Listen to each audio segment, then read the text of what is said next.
Next topic पर चलते हैं। नेक्स्ट टॉपिक हमारा क्या है, electric field due to charged ring. ठीक है, अब इलेक्ट्रिक फील्ड हमें फाइंड करनी है किस पर, due to charge ring. Charge है हमारा रिंग, सपोज कर लीजिए, फिगर ड्रॉ करते हैं, ये कोई एक हमारे पास चार्ज्ड रिंग है और इस पर मान लेते हैं ये पॉजिटिव चार्ज से ये चार्ज्ड है। ठीक है, इस तरह से है ये। ठीक, अब किस पॉइंट पर फाइंड करनी है, along the axis of this charge ring. ठीक है, चार्ज रिंग का एक्सिस क्या होगा, जो यहाँ से पॉइंट गया होगा, मान लेते हैं ये कोई पॉइंट रखा हुआ है P, इसके एक्सिस के अलोंग। ऐसे समझ लीजिए रिंग, अभी मान लेते हैं रिंग आपका जैसे बैंगल होती है, बैंगल है या कोई कड़ा है, तो वो पूरा सर्कुलर शेप होता है इस तरह से। अब उसके जो एक्सिस है वो इस पॉइंट पर, ये जो आपका ब्लू आगे मार्कर का कैप दिखाई दे रहा है, इस पॉइंट पर रखे हुए पॉइंट पर हम उसकी इलेक्ट्रिक फील्ड फाइंड कर रहे हैं। ठीक है, इस तरह से कुछ आपको हम प्रेजेंट कर सकते हैं 3D में। ठीक है, अभी हमें 3D फिगर को हम 2D में रिप्रेजेंट कर रहे हैं। अब हमें फाइंड करना है इलेक्ट्रिक फील्ड इस चार्ज रिंग की किस पॉइंट पर, एट पॉइंट P। अभी तक हम लोगों ने जो पढ़ा था वो पॉइंट चार्ज की वजह से पढ़ा हुआ था, तो उसमें हमारे पास सिंपल सा लॉजिक था कि हम क्या करते थे, E इक्वल्स टू के मतलब 1/4π जो कांस्टेंट होता था, और Q/r² कर लेते थे। अब यहाँ पर प्रॉब्लम आ रही है कि हमारे पास कोई एक सिंगल चार्ज तो है नहीं, बल्कि चार्ज पूरा डिस्ट्रीब्यूट है, कोई पॉइंट चार्ज नहीं है, तो हम यहाँ पर ये फॉर्मूला नहीं अप्लाई कर सकते। ठीक, अब हम इसको कैसे करेंगे, क्योंकि हमें फॉर्मूला तो यही पता है पॉइंट चार्ज वाला। तो अब हम क्या करेंगे, इसमें हमने एक छोटा सा एलिमेंट लिया, इस पर हमने माना एक small amount charge dq charge. ठीक है, और उसकी लेंथ हमने अज्यूम करी कि वो dl लेंथ का है। ठीक, इसकी रेडियस हमें गिवन है, मान लेते हैं रेडियस दे रखी है स्मॉल a, और ये जो पॉइंट है हमारा P, जिस पॉइंट पर हमें इलेक्ट्रिक फील्ड फाइंड करनी है ड्यू टू चार्ज रिंग, इसका डिस्टेंस सपोज कर लीजिए स्मॉल x दे रखा है, और इस स्मॉल एलिमेंट को जो हमने कंसीडर किया जिस पर चार्ज dq है, जिसकी लेंथ है dl है, उसकी दूरी इस P पॉइंट से स्मॉल r है। तो ये हमारे सामने सिचुएशन आ रही है। अब हम करेंगे क्या कि हम इसको, क्योंकि ये पॉइंट चार्ज की तरह से बिहेव करेगा स्मॉल dq, इस पर इसकी वजह से जो इलेक्ट्रिक फील्ड होगी एट पॉइंट P पर, ये फाइंड कर लेंगे। ठीक है, उसके बाद हम क्या करेंगे, क्योंकि इस तरह से कई सारे dq से मिल करके ये पूरा कंप्लीट रिंग बना होगा।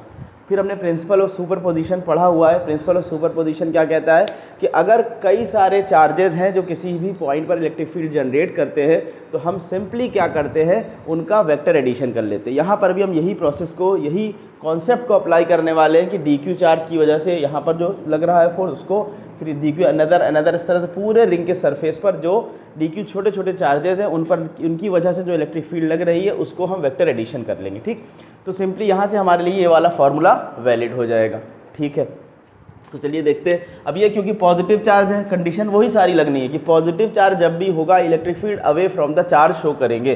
तो चार्ज कुछ इस तरह से इलेक्ट्रिक फील्ड यहाँ पर आएगी, मान लेते हैं स्मॉल है तो ये DEX हो जाएगी। ठीक है, एंगल सपोज कर लेते हैं ये थीटा है। जब ये एंगल थीटा है तो ये एंगल भी थीटा होगा। अब देखिए DEX के हमारे पास दो कंपोनेंट है, एक तो आपका ये हो गया कंपोनेंट DEX cos थीटा, और दूसरा कंपोनेंट इसका perpendicular component DEX cos theta. अच्छा, यहाँ पर हमने DQ अज्यूम किया हुआ है DL लेंथ का, इसके डायमेट्रिकली ऑपोजिट डायरेक्शन में भी अगर हम यहाँ देखें जो DQ चार्ज होगा उसकी वजह से जो इलेक्ट्रिक फील्ड जनरेट होगी, क्योंकि डायमेट्रिकली ऑपोजिट पर ये डिस्टेंस r, ये भी डिस्टेंस सेम रहेगा, तो जो यहाँ से इलेक्ट्रिक फील्ड जिस मैग्नीट्यूड की जनरेट हो रही होगी सेम मैग्नीट्यूड की यहाँ से भी जनरेट होगी, तो वो भी DEX हम मान लेते हैं, और एंगल भी सेम बनाएंगे, ये थीटा तो ये भी थीटा रहेगा, तो ये थीटा ये एंगल थीटा, ये आपका आ गया DEX।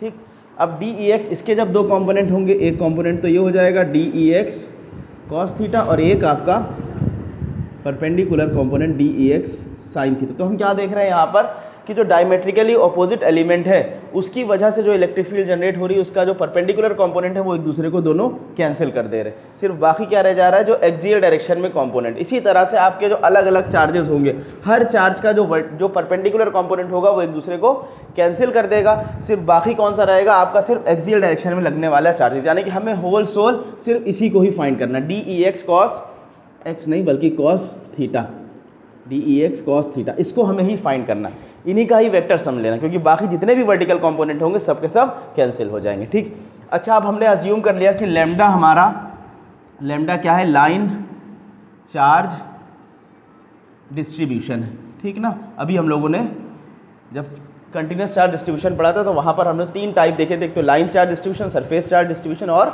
Volume charge distribution. तो ये लैम्डा हमने अज्यूम कर लिया कि लाइन चार्ज डिस्ट्रीब्यूशन है। अब इस पूरे रिंग पर जो नेट चार्ज है, नेट चार्ज हमने मान लिया कि वो क्यू है, charge on a ring. Small Q charge हमने मान लिया कि पूरे रिंग पर हमारा चार्ज है, ठीक है, net charge small q value आ गई।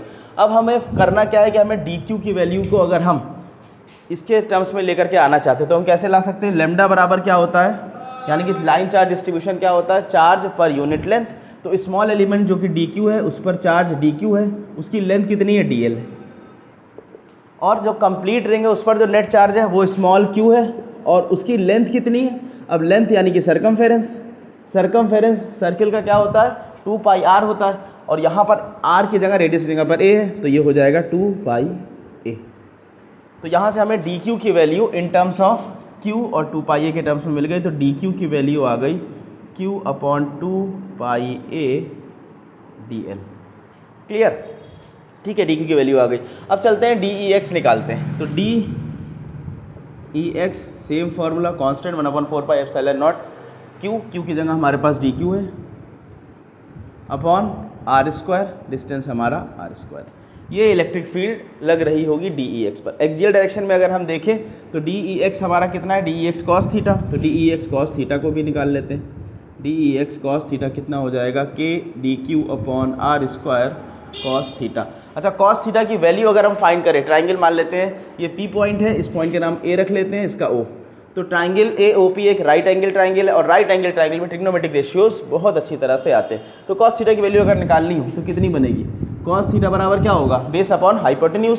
तो इस ट्राइंगल में बेस कितना हो जाएगा, एक्स, हाइपोटेन्यूज कितना हो जाएगा, आर। तो एक्स बाई आर वैल्यू आ जाएगी, रिप्लेस कर दे रहे हैं, k d q by r square. Cos theta की जगह आ गया एक्स बाई आर, यानी कि हमारे पास d E x cos theta की वैल्यू आ रही है k d q x upon r cube. यहाँ तक कोई दिक्कत नहीं, ठीक है ना। अब हमारे पास इसी तरह के स्मॉल एलिमेंट्स हमने कंसीडर करे हुए हैं, तो सबका जो वेक्टर एडिशन होगा वही हमारा टोटल इलेक्ट्रिक फील्ड फाइंड कर देगा इसको। तो इसको इंटीग्रेट कर दें सिंपली। तो टोटल इलेक्ट्रिक फील्ड मान लेते हैं कैपिटल ई है, वो इंटीग्रेशन होगा इसका d E x cos theta integration k d q x upon r cube. अब जो कांस्टेंट है उसको इंटीग्रेशन से बाहर ले लेते हैं। तो ये आपकी ई की वैल्यू आ गई, कांस्टेंट के बाहर आया, integration of D q x भी आपका, क्योंकि हम इस पर्टिकुलर पॉइंट के रेस्पेक्ट में फाइंड कर रहे हैं, जो कि ये फिक्स पॉइंट है, एक्सचेंज नहीं होगा, तो एक्स भी बाहर आ जाएगा और क्या बचेगा, d q upon r q. ठीक, अब d q upon r q हमारा आ गया। तो डी क्यू की वैल्यू कितनी है, q upon q pipe, e equals to k x, ये आपका आर। आर भी आपका जो डिस्टेंस है इस एलिमेंट से क्या होगा, ये फिक्स होगा आर, तो आर क्यूब को भी हम बाहर ले आ रहे हैं। और डी क्यू की जगह पर क्या आ जाएगा, Q upon 2 pi A and D l. ठीक है, अच्छा लिमिट अगर हम लगा दें तो लिमिट हमारी कहाँ से कहाँ तक लगेगी, ये आपकी वैल्यू पूरा कंप्लीट हमें सरकमफेरेंस चाहिए होगा। तो स्टार्टिंग अगर हम 0 से लेकर के लिमिट हमारी क्या हो जाएगी, 0 से सरकमफेरेंस वाली 2 पाई ए लिमिट हो जाएगी। ठीक ना। तो अब यहाँ से जो कांस्टेंट है उसको बाहर निकाल लेते हैं, के एक्स आपका क्यू पूरा कंप्लीट चार्ज है, कांस्टेंट होगा, चेंज नहीं होगा, r cube into 2 pi a integration 0 to 2 pi a d l. ठीक, यहाँ तक बात समझ में आ गई, कोई प्रॉब्लम नहीं। अब उसके बाद फर्दर इंटीग्रेट कर देते हैं, e equals to k x q upon r square 2 pi a, ये वैल्यू आ गई एल, 0 to 2 पाई ए।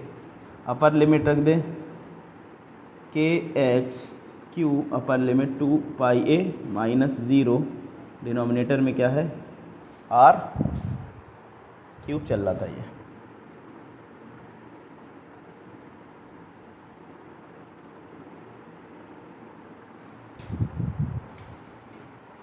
तो यहाँ पर चलते हैं, ई की वैल्यू आ गई हमारे पास k x q into 2 pi a upon r cube 2 pi ए।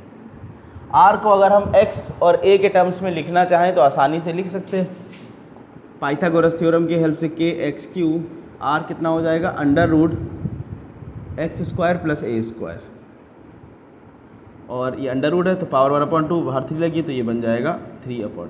तो ये हमारे पास इलेक्ट्रिक फील्ड आ गई due to the charged ring. ठीक, कितनी वैल्यू आई? E equals to k q x upon x square plus a square की पावर 3/2। ठीक, यहाँ तक कोई प्रॉब्लम नहीं। अब यहाँ से हम कुछ एक इंपॉर्टेंट रिजल्ट्स निकालेंगे, इंपॉर्टेंट पॉइंट्स निकालेंगे, इस चीज़ को नोट कर लीजिए। उसके बाद हम लोग कुछ इससे इंपॉर्टेंट रिजल्ट को फाइंड आउट करेंगे। ठीक है, 3 इंपॉर्टेंट रिजल्ट है, उसमें से आपका ये वाला क्वेश्चन सीबीएसई के सैम्पल पेपर में भी आया हुआ था, दिया हुआ था, कि जिसमें आपको चार्ज रिंग पर लगने वाली इलेक्ट्रिक फील्ड को ऑब्टेन करना था एक्सप्रेशन को, और साथ में ये कंडीशन दे रखी थी कि अगर x की डिस्टेंस बहुत ज़्यादा होगी as compare to the radius of the ring, तो ये जो रिंग है वो बिहेव करेगा किसकी तरह से? पॉइंट चार्ज की तरह से। तो अभी हम लोग जो 3 इंपॉर्टेंट पॉइंट्स की बात कर रहे हैं उसमें से एक पॉइंट हमारा ये भी है कि ये जो चार्ज रिंग है, in case when the distance of the point is very large as compare to the radius of the ring, then the ring behave like a point charge. तब ये रिंग हमारा पॉइंट चार्ज की तरह से behave करता है। इसको note कर लीजिए, फिर इसी स्पेस पर हम लोग जो इंपॉर्टेंट पॉइंट्स की हम बात कर रहे हैं उसको देख लेते हैं। इंपॉर्टेंट पॉइंट्स देखते हैं। पॉइंट नंबर 1 क्या है हमारा, कि अगर हम बात करें कि जो पॉइंट भी हमने कुछ डिस्टेंस पर रखा था, ये अगर सेंटर पर हो तो किसी भी चार्ज रिंग के सेंटर पर कितनी इलेक्ट्रिक फील्ड होगी। देखिए, इसको हम 2 तरह से देख सकते हैं। एक तो मैथमेटिकली हमारे पास फॉर्मूला है, तो जब ये पी पॉइंट हमारे सेंटर पर आ जाएगा तो एक्स कितना हो जाएगा? बिल्कुल सही, एक्स की वैल्यू हो जाएगी 0। ठीक है ना, यानी कि इलेक्ट्रिक फील्ड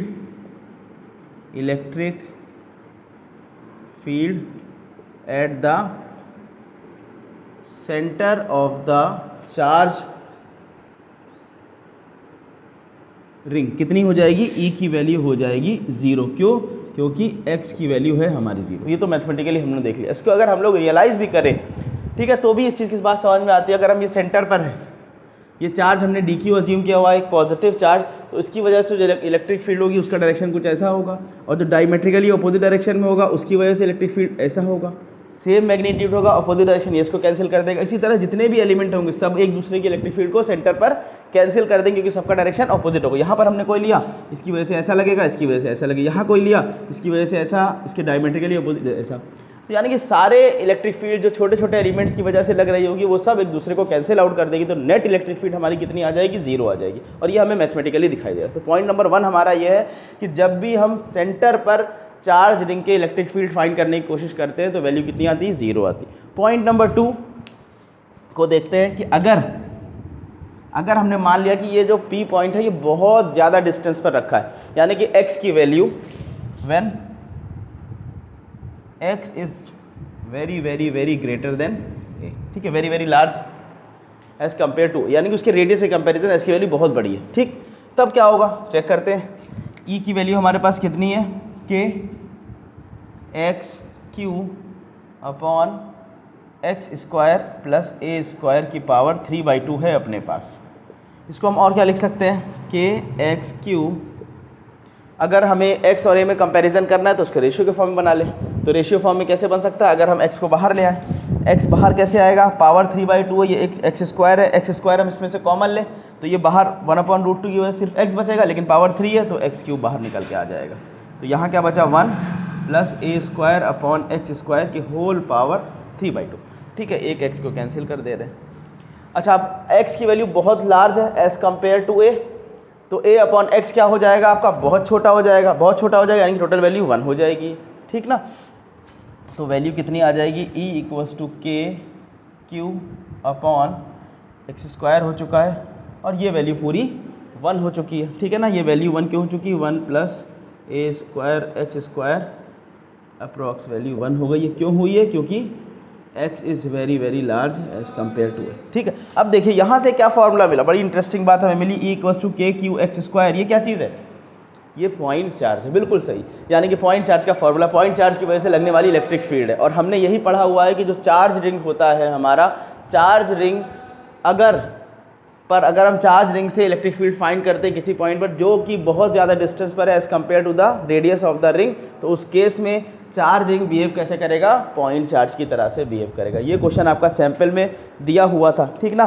तो सैंपल में इसी तरह क्वेश्चन दे रखा था कि obtain the expression for charge ring, ठीक है, charge ring the point place at the axis of the ring, ठीक है। उसके आगे दे रखा था and also deduce the condition when this charging behave like a point charge, ठीक है। तब ये पॉइंट चार्ज की तरह से ये बिहेव करता है। तो ये पॉइंट नंबर 2 हमें समझ में आ गया। पॉइंट नंबर 3 पर चलते। अगर हम बात करें कि भाई मैक्सिमम वैल्यू क्या होगी इलेक्ट्रिक फील्ड की, या मैक्सिमम किस पॉइंट पर होगा या मिनिमम किस पॉइंट पर होगा, तो हम कैसे फाइंड करेंगे उसको भी देखते हैं। देखिए ई की वैल्यू हमारे पास आई हुई है k x q upon x square plus a square की पावर 3/2, ठीक। अगर हमें मैक्सिमा या मिनिमा फाइंड करना है तो हम सिंपली क्या करते हैं, डिफ्रेंशिएट करते हैं, यानी कि फर्स्ट डेरिवेटिव को 0 के बराबर रखते हैं, ठीक है। तो थर्ड कंडीशन पर हम चल रहे हैं, हम फाइंड करना चाहते हैं इसकी x की वैल्यू मैक्सिमम या मिनिमम, ठीक है ना। तो वैल्यू फाइंड करते हैं, तो व्हेन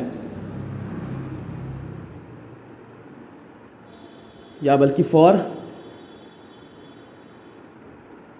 मैक्सिमा के लिए क्या होगा, dE अपॉन dx की वैल्यू 0 के बराबर आएगी। dE अपॉन dx की वैल्यू 0 के बराबर आएगी। इसको चेक करते हैं, तो आपका आया dE अपॉन डिफ्रेंसिएशन, ये कौन सा है, क्वोशंट रूल से हो जाएगा, यानी कि डिनोमिनेटर a/b के फॉर्म में ले रखी वैल्यू, तो क्वोशंट रूल लगेगा। तो ये वैल्यू जो डिनोमिनेटर में x square plus a square की power 3/2 as it is into x का हो गया 1, बाकी के क्यू तो बाहर है ही, के क्यू बाहर है, ये हो गया 1 इंटू 1 माइनस ये एक्स, इसका डिफ्रेंसिएशन करेंगे तो 3/2 x square plus a square, 3/2 minus 1 कितना हो जाएगा, 1/2 हो जाएगा, पावर 1/2, और ये चेन रूल से करेंगे इसको, ये हो जाएगा 2x,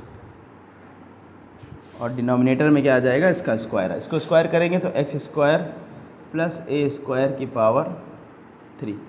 इसकी वैल्यू मैक्सिमा या मिनिमा के लिए फर्स्ट डेरिवेटिव 0 के बराबर इक्वेट करते हैं। जब हमने 0 के बराबर इक्वेट किया तो ये तो 0 हो गया, डिनोमिनेटर वाली वैल्यू भी इधर क्रॉस मल्टीप्लाई में 0 हो गई। क्या बचा रह गया सिर्फ हमारे पास, x square plus a square को कॉमन ले लेते हैं, x square plus a square की पावर 1/2 कॉमन लेते हैं, तो यहाँ से क्या बचा होगा, ये 3/2 कैसे बनेगा, 1/2 प्लस 1, यानी कि यहाँ बचेगा x square plus a square, ठीक।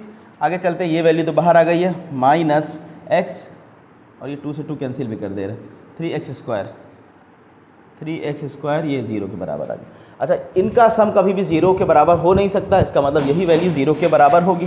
तो ये आपका आया x square plus a square 3x square minus ये आपका बन गया माइनस 2x स्क्वायर बराबर 0, तो minus 2x square is equal to a square, तो x square is equal to a square by 2, तो x की वैल्यू आ गई प्लस माइनस a अपॉन √2, यानी कि x की plus minus a upon √2 value के लिए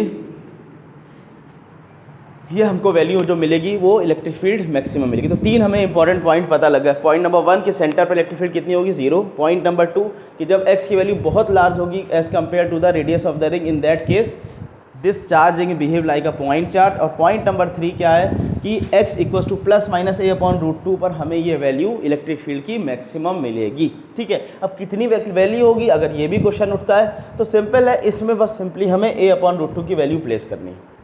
x की जगह पर हम a अपॉन √2 प्लेस कर देंगे तो ऑटोमेटिकली हमें मैक्सिमम वैल्यू मिल जाएगी। तो ये आपका electric field due to charge ring है और उससे रिलेटेड कुछ इंपॉर्टेंट पॉइंट्स, ठीक है। इतनी इन्फॉर्मेशन को अपने पास नोट कर लीजिए। आई होप आपने इसको अंडरस्टैंड किया होगा, समझा होगा। फिर अब इसके आगे चलेंगे, हम लोग electric field due to a disc के बारे में बात करेंगे। बहुत आसान है, वो जब चार्ज रिंग समझ में आ गया तो बस चार्ज रिंग की ही हेल्प से हम डिस्क को भी कैलकुलेट कर लेंगे।